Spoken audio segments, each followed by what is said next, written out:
Hello everyone, welcome to Usha's world. ఈరోజు ఎంతో సింపుల్గా ఈజీగా మనము రుచికరమైన ప్రాన్స్ కర్రీ ఎలా చేసుకోవాలో చూద్దామా. ఒక గిన్నెలో రొయ్యల్ని నీట్గా అయితే క్లీన్ చేసి పెట్టుకోవాలండి. వెయిన్స్ తీసేయాలన్నమాట. నరాలన్నీ తీసేసి క్లీన్ చేసి పెట్టుకోవాలి. అందులో ఉప్పు, కారం, పసుపు, పెరుగు, అల్లం వెల్లిపాయ కూడా కలిపి అయితే మంచిగా మ్యారినేట్ చేసుకోవాలండి. ఆ తర్వాత ఇంకొంతసేపు అయితే ఒక 20 to 30 minutes అయితే కుదిరితే ఇంకొంచెం ఎక్కువసేపు అయినా కూడా మ్యారినేట్ చేసి ఒక సైడ్కి అయితే ఉంచేసుకోండి. నేనైతే చాలా సింపుల్గా చేస్తానండి కర్రీస్. మీరు ఎలా చేస్తారో నాకు కామెంట్ సెక్షన్లో కామెంట్ చేయండి. ఒక చిన్న మిక్సీ జార్ తీసుకొని అందులో మీడియం సైజ్ ఆనియన్స్ అయితే నేను 2 వేసాను అనమాట.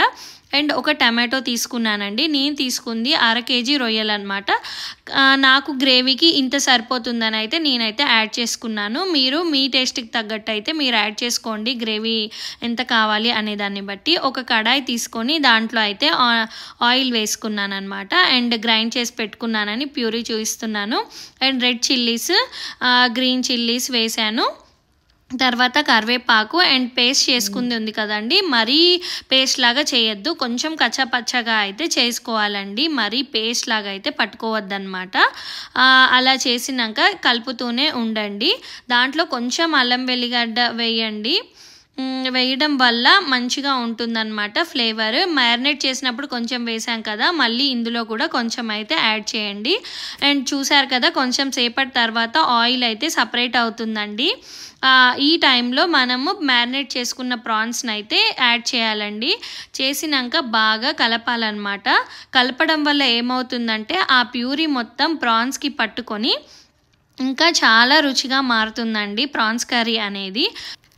వెంటనే వాటర్ మాత్రం యాడ్ చేయకండి. ఎందుకంటే వాటర్ వెంటనే యాడ్ చేయడం వల్ల నీసు వాసన వచ్చే ఛాన్సెస్ అయితే ఉంటాయండి. ఎందుకంటే ప్రాన్స్ కదా, సీ ఫుడ్ అనేది కొంచెం స్మెల్ వస్తుంది కదా, అందరికీ తెలిసిన విషయమే. అండ్ బాగా కలుపుతూ ఉండాలండి. ఎప్పుడైనా స్టీల్ కుక్వేర్ యూస్ చేసేటప్పుడు మాత్రం మంచిగా కలపాలండి, లేకుంటే అడుగంటే ఛాన్సెస్ ఎక్కువగా ఉంటాయన్నమాట.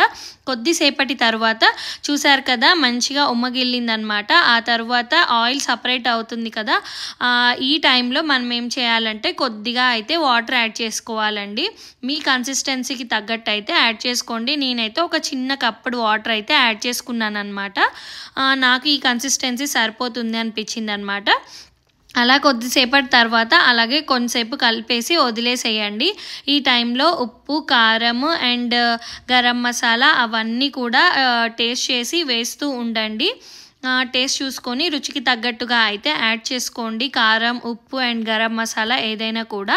నేనైతే చూసారు కదా, కారం వేసాను అండ్ ధనియాల పొడి అండ్ జీలకర్ర పొడి అండ్ గరం మసాలా అన్నీ అయితే యాడ్ చేశానండి. కంపల్సరీగా గరం మసాలా అయితే వేయాలండి నాన్ వెజ్ కర్రీస్ ఏవి చేసినా కూడా. అప్పుడే దానికైతే టేస్ట్ ఎన్హాన్స్ అవుతుందన్నమాట. గరం మసాలా నేను ఎప్పుడు ఇంట్లోనే ప్రిపేర్ చేసుకుంటానన్నమాట. చాలా బాగుంటుంది. ఒక 10 daysకి ఒకసారి అలా చేసి మిక్సీ చేసుకున్నామంటే మంచిగా యూస్ చేసుకోవచ్చు అండి, ఎప్పుడంటే అప్పుడు. అండ్ పెప్పర్ పొడి కూడా అలాగే చేసుకొని ఇంట్లో పెట్టేసుకుంటే ఈజీగా అవుతుంది. చూసారు కదా, కొంతసేపు మూత పెట్టేసి మగ్గించాక కూర దగ్గరకు అయిపోయింది, ఆయిల్ పైకి వచ్చిందనమాట. ఈ టైంలో కొరియాండర్ వేసేసి ఇంకొంచెం సేపు మీరు ఉంచితే ఉంచవచ్చు, లేకుంటే మాత్రం ఇంకా స్టవ్ ఆఫ్ చేసేయచ్చండి. దీని మాత్రం నాకు కొరియాండర్ కూడా కుక్ అవ్వాలన్నమాట, అందువల్ల ఇంకొంచెం సేపు అయితే ఉంచేసి మాత్రం నేనైతే ఇంకా స్టవ్ ఆఫ్ చేసేసానండి. మీరు ఎలా చేస్తారు ప్రాన్స్ కర్రీని? మీరు నాలాగే చేస్తారా, లేకుంటే ఇంకా డిఫరెంట్గా చేస్తారా? మీకు ఎలాగ నచ్చుతుంది అనేది నాకు కామెంట్ చేయండి. చూసారు కదా, ఎంతో రుచికరమైన ప్రాన్స్ కర్రీ అయితే రెడీ అయిపోయిందండి. ఇది రోటీస్కి బాగుంటుంది, ఫ్రైడ్ రైస్కి బాగుంటుంది, నార్మల్ రైస్కి కూడా బాగుంటుందండి. ఎంతో రుచికరమైన ప్రాన్స్ కర్రీ అయితే నేనైతే ఇలా చేస్తాను. మీరు ఎలా చేస్తారు అనేది కామెంట్ సెక్షన్లో కామెంట్ చేయండి.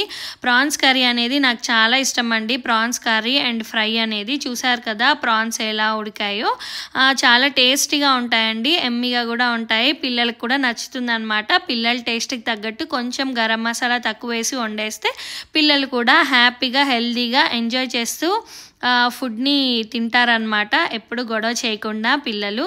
మా అబ్బాయి అయితే తింటున్నాడండి, అందువల్ల కొంచెం అయితే స్పైసెస్ తగ్గించేసి నేనైతే కుక్ చేస్తాను. మీరు కూడా పిల్లలకి చేసేటప్పుడు వాళ్ళ టేస్ట్కి తగ్గట్టు మంచిగా హెల్తీగా వండి పెట్టండి ఇంట్లోనే. ఈ వీడియో కనుక మీకు నచ్చినట్లయితే ప్లీజ్ లైక్ చేయండి, షేర్ చేయండి. ఇంకా మరిన్ని వీడియోస్ కోసం నేను ఇంకా ట్రై చేస్తూ ఉంటానన్నమాట. Thanks for watching. Please subscribe my YouTube channel.